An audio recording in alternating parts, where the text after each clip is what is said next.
Hello friends, welcome to UK तैयारी। आज हम डिस्कस करने वाले हैं उत्तराखंड एलटी के शिक्षण अभिरुचि वाले सेक्शन से व्यक्तिक विभेद को। तो आइए जानते हैं किसे कहते हैं व्यक्तिक विभेद। तो देखिए, व्यक्तिक भिन्नता मानव के व्यक्तित्व संबंधी गुणों की भिन्नता है। प्रत्येक मनुष्य का व्यक्तित्व अनेक गुणों से निर्मित होता है। ठीक है, तो जो व्यक्तिक भिन्नता है वो हर एक व्यक्ति के जो अपने अपने गुण होते हैं, तो उन गुणों की जो भिन्नता पाई जाती है उसे ही व्यक्तिक भिन्नता कहते हैं। आपने देखा होगा कि हर एक व्यक्ति क्या होता है, अपने अपने गुणों से निर्मित होता है। उसके अंदर अनेक गुण पाए जाते हैं जो कि हर एक पर्सन के अंदर, हर एक व्यक्ति के अंदर क्या होते हैं, डिफरेंट डिफरेंट होते हैं। ये गुण अथवा विशेषताएं विभिन्न विधियों के माध्यम से मापी जा सकती है। ठीक है, तो जो गुण और विशेषताएं व्यक्ति के अंदर पाए जाते हैं उनको किसी विधि के माध्यम से, ठीक है, यानी कि अलग अलग विधियों के माध्यम से मापा भी जा सकता है। इस प्रकार व्यक्तिगत भिन्नताओं में उन सभी गुणों अथवा विशेषताओं को सम्मिलित किया जाता है जिन्हें मापा जा सकता है।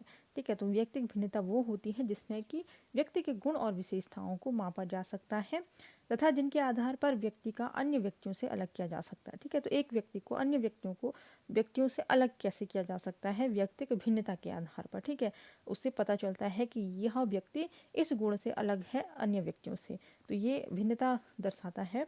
कोई भी दो व्यक्तियों को परस्पर एक जैसा न होना ही व्यक्तिगत भिन्नता है। ठीक है, तो जो दो व्यक्ति हैं आपस में, आप देखेंगे तो उनमें जो डिफरेंस होता है, उनके गुणों में जो डिफरेंस होता है, उनके जो बातचीत करने का तरीका होता है वो डिफरेंस होता है। तो ये क्या होता है, एक व्यक्ति है उसका दूसरे व्यक्ति से अलग होने की पहचान है। ठीक है, तो ये जो व्यक्तिगत भिन्नता होती है इस तरह से पहचानी जा सकती है। तो यहाँ पे परिभाषा देखिए, स्किनर के अनुसार व्यक्तिगत विभिन्नताओं से हमारा तात्पर्य व्यक्तित्व के उन सभी पहलुओं से है जिनका मापन और मूल्यांकन किया जा सकता है। तो स्किनर ने क्या कहा है कि जो व्यक्तिगत भिन्नता है उससे हमारा अर्थ यह है कि वो पहलू इंसान के जीवन के जिनके आधार पर मापन और मूल्यांकन किया जा सकता है। तो ये परिभाषा दी गई है। नेक्स्ट जो है वो है टाइलर के अनुसार शरीर के आकार और स्वरूप, शारीरिक कार्यों, गति संबंधी क्षमताओं, बुद्धि, उपलब्धि, ज्ञान, रुचियों, अभिवृत्तियों व व्यक्तित्व के लक्षणों में माप की जा सकने वाली विभिन्नताओं की उपस्थिति सिद्ध की जा चुकी है। ठीक है, तो टाइलर ने क्या कहा है कि जो ये सारे गुण हैं एक व्यक्ति के अंदर में, जो शारीरिक कार्य की क्षमता है, ठीक है, आकार है, गति संबंधी जो क्षमता है, तो इसके आधार पर जो माप किया जा सकता है व्यक्तिगत भिन्नताओं की, तो उसको सिद्ध किया जा चुका है। अब आता है इसमें व्यक्तिक भिन्नता की प्रकृति। तो कैसी प्रकृति होती है व्यक्तिक भिन्नता की, यानी कि व्यक्तिगत जो गुण होते हैं उनमें किस तरह से भिन्नता पाई जाती है। ठीक है, तो ये प्रकृति देखिए, पहला जो है वो है शारीरिक भिन्नता।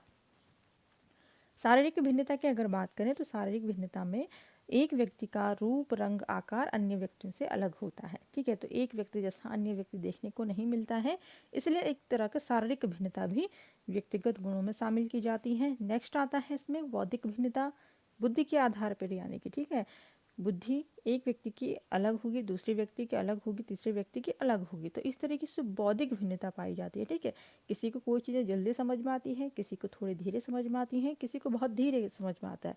तो ये एक बौद्धिक भिन्नता, बुद्धि के आधार पर जो भिन्नता है वह देखने को मिलती है। नेक्स्ट आता है इसमें नैतिक भिन्नता। तो नैतिक जो भिन्नता होती है वह भी एक व्यक्ति में अलग होती है, दूसरे व्यक्ति में अलग होती है। तो इस तरीके से प्रत्येक व्यक्ति में क्या होता है, नैतिक भिन्नता भी अलग अलग पाई जाती है। हर एक व्यक्ति के अपने मूल्य होते हैं, अपने वसूल होते हैं। तो इस तरीके से क्या होते हैं, अपने अपने जो नैतिकता होती है वो हर एक व्यक्ति के अंदर डिफरेंट डिफरेंट पाई जाती है। नेक्स्ट आता है इसमें सामाजिक भिन्नता। तो समाज में हर एक वर्ग का प्राणी रहता है, तो सामाजिक भिन्नता भी देखने को मिलती है।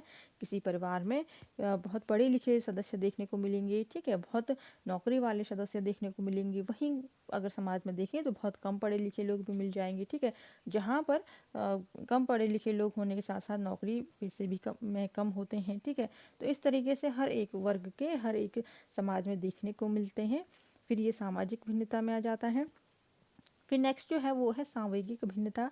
तो संवेगों के आधार पर भिन्नता कैसी होती है, एक व्यक्ति के अंदर अगर देखेंगे तो क्रोध अधिक है, वहीं दूसरे व्यक्ति के अंदर देखेंगे तो उसमें क्रोध थोड़ा कम है। ठीक है, किसी में भय कम होता है तो किसी में भय अधिक होता है, किसी में खुश होने की ज़्यादा उसकी आदत होती है, खुश रहने की, तो किसी व्यक्ति में कम, वो अधिकतर दुखी रहता है। तो ये एक तरह की सांवेगिक भिन्नता देखने को आपको मिलेगी। नेक्स्ट आता है इसमें सांस्कृतिक भिन्नता। ठीक है, तो समाज के अंदर क्या होता है, अलग अलग संस्कृति के लोग रहते हैं, कोई अलग संस्कृति को मानता है, कोई अलग संस्कृति को। ठीक है, तो हर एक संस्कृति के लोग देखने को मिलते हैं एक समाज के अंदर, तो सामाजिक भिन्नता देखने को मिलती है। फिर आता है इसमें व्यक्तिक भिन्नता के कारण। तो क्या कारण होते हैं व्यक्तिक भिन्नता के, यानी कि व्यक्तियों में अलग अलग गुणों के क्या कारण होते हैं। तो पहला जो रीज़न है वो है अनुवांशिकता। आनुवांशिकता एक बहुत बड़ा कारण होता है व्यक्तिक भिन्नता में। माता पिता के आधार पर क्या होता है, बच्चों में वैसे गुण डेवलप हो जाते हैं जैसे उनके माता पिता में हैं, और उसके बाद बच्चों के बच्चों में। इस तरीके से क्या होता है, आनुवांशिकता के आधार पर एक पीढ़ी से दूसरी पीढ़ी, दूसरी पीढ़ी से तीसरी पीढ़ी में जो गुण है वह ट्रांसफ़र होते जाते हैं। ठीक है, तो ये भी एक महत्वपूर्ण कारक माना जाता है व्यक्तिक भिन्नता का। फिर नेक्स्ट आता है इसमें पर्यावरण। तो पर्यावरण भी एक अच्छा भूमिका निभाता है व्यक्तिक भिन्नता में। ठीक है, तो वंश परंपरा समान होने पर भी वातावरण भिन्न होने पर व्यक्तिक विशेषताएं भिन्न हो जाती हैं। ठीक है, तो एक वंश परंपरा अगर समान है, यानी कि एक ही परिवार के सदस्य हैं, लेकिन वह अलग अलग जगहों पर अलग अलग वातावरण में अलग अलग माहौल में रहते हैं, तो वहाँ पर उनके अंदर जो व्यक्तिक भिन्नता होती है उनमें भी अंतर पाया जाता है। ठीक है, उनके जो गुण होंगे उसमें भी डिफरेंस होगा, अलग अलग जगहों पर अलग अलग तरीके के माहौल में रहने के बावजूद भी।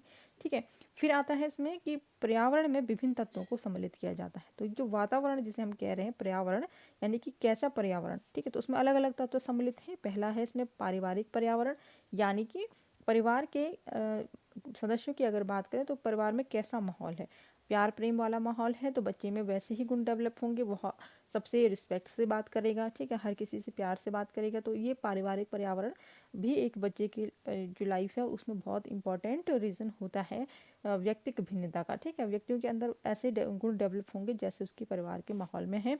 वहीं अगर दूसरी तरफ बात करें तो परिवार का जो माहौल है वो अच्छा नहीं है, बहुत लड़ाई झगड़े वाला है, तो उसमें वैसे ही गुण डेवलप हो जाते हैं। फिर आता है इसमें भौगोलिक पर्यावरण। तो भूगोल के आधार पर भी एक व्यक्ति के अंदर भिन्नता पाई जाती है, उसके गुणों में भिन्नता पाई जाती है। जैसे जैसे जगहों पर व्यक्ति रहता है उसके गुण भी उस तरीके के हो जाते हैं, उस माहौल के हो जाते हैं। फिर आता है इसमें सामाजिक व सांस्कृतिक पर्यावरण।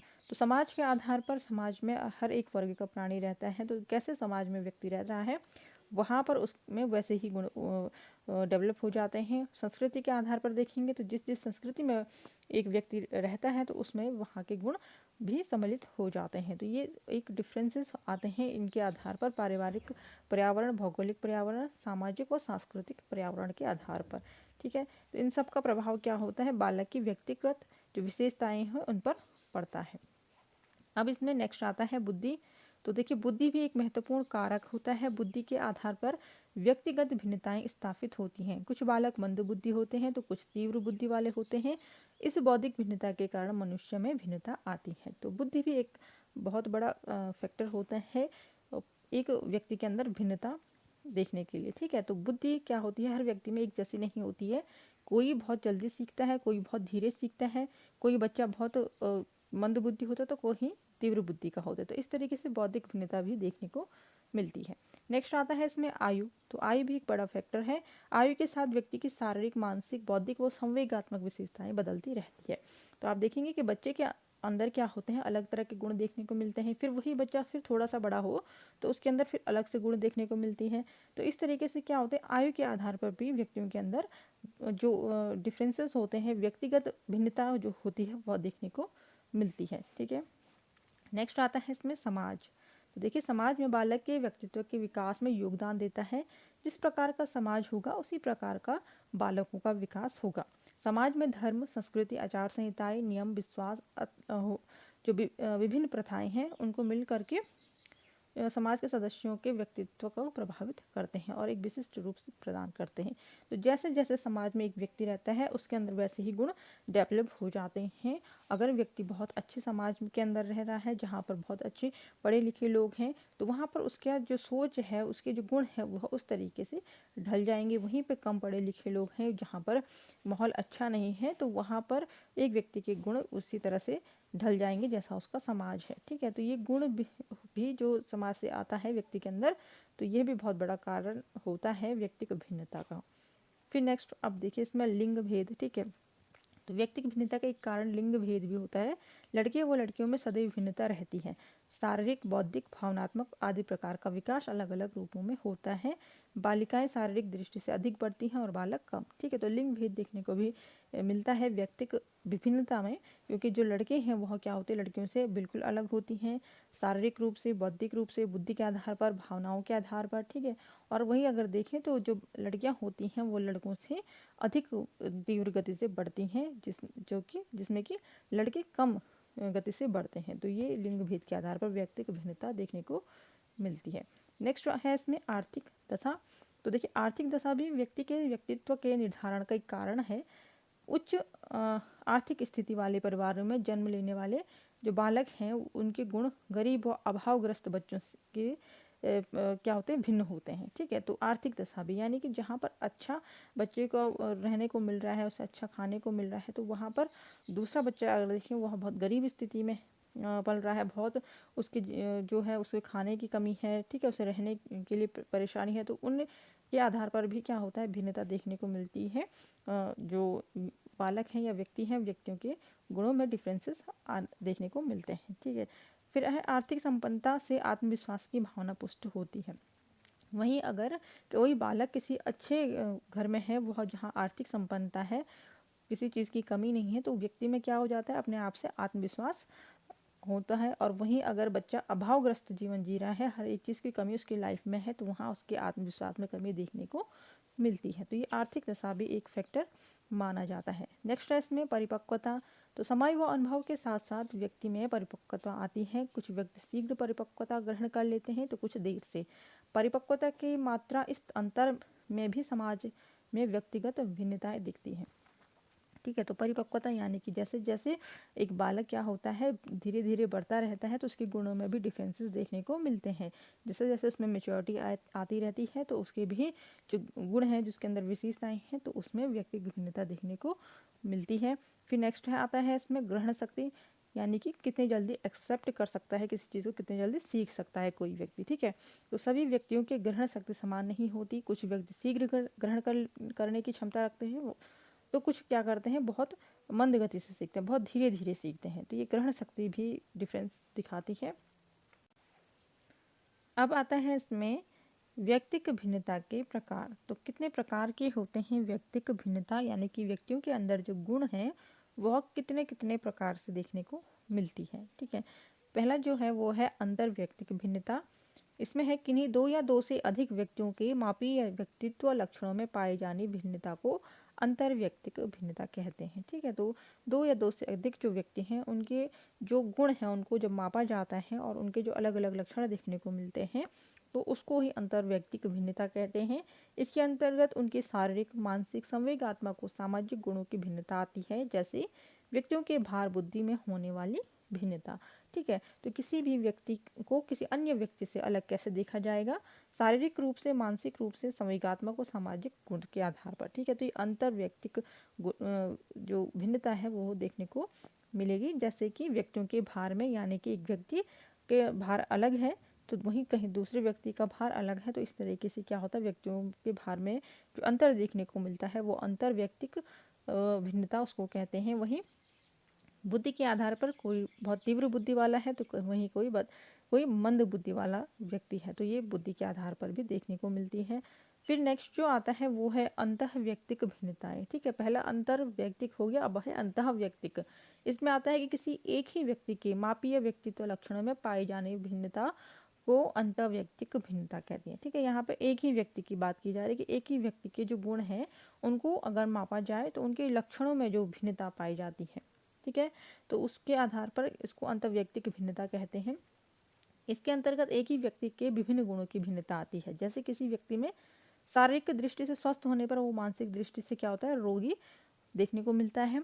शरीर से अस्वस्थ होते हुए भी उच्च व्यक्ति का होते हुए भी शैक्षणिक उपलब्धि में पीछे होने की भिन्नताएं इस वर्ग में आएंगी। तो अंतर व्यक्तिक गुण क्या होंगे, जैसे किसी व्यक्ति को अगर शारीरिक रूप से तो वह बहुत स्वस्थ है, अच्छा दिख रहा है, लेकिन वह क्या होता है मानसिक दृष्टि से, यानी कि वो मानसिक रूप से क्या होता है, वह उसके गुण डिफरेंट होते हैं। वो मानसिक रूप से कोई सी चीज़ को सही से नहीं देख पाता है, सोच नहीं पाता है, यानी कि मानसिक रूप से वह क्रिया को नहीं कर पाता है किसी तरह से, तो वह भिन्नता देखने को मिलती है। अगर वहीं बात करें शरीर से, तो वह अस्वस्थ है लेकिन वह उच्च व्यक्ति का है, ठीक है। शरीर से वह अस्वस्थ देखने को मिलता है, उसके हाथ पैर ढंग से काम नहीं कर रहे हैं, लेकिन अगर वह वही क्या कर रहा है, वो मानसिक रूप से बहुत अच्छा यानी कि उच्च व्यक्ति का है, ठीक है। तो ये गुण भी देखने को मिलता है।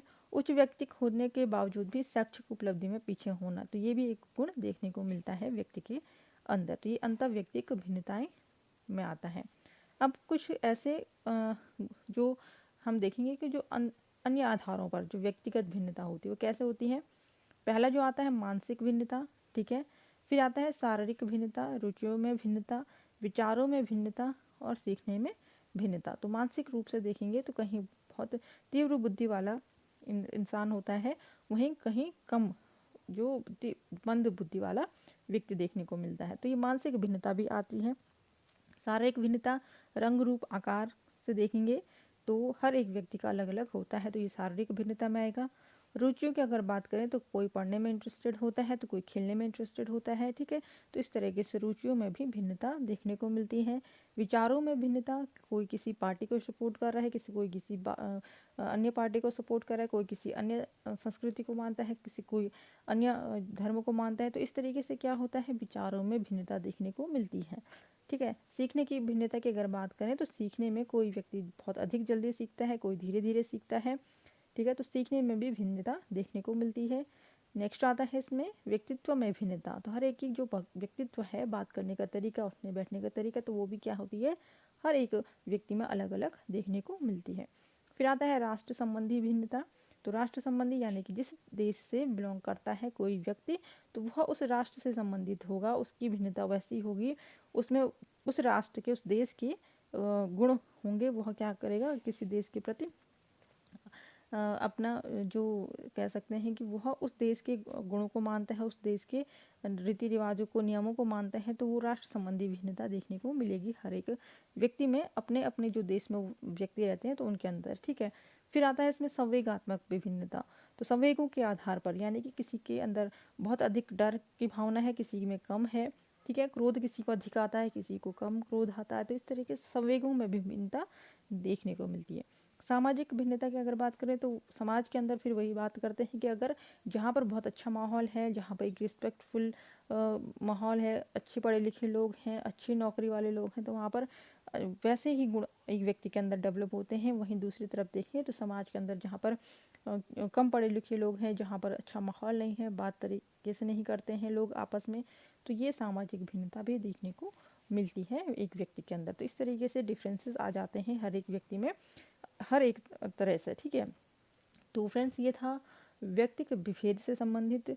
आपको वीडियो अच्छा लगा हो तो प्लीज़ लाइक कीजिए, शेयर कीजिए, सब्सक्राइब कर दीजिए चैनल को, और नई से नई वीडियो आप तक सबसे पहले पहुंच सके इसके लिए बेल आइकन भी दबा दीजिए।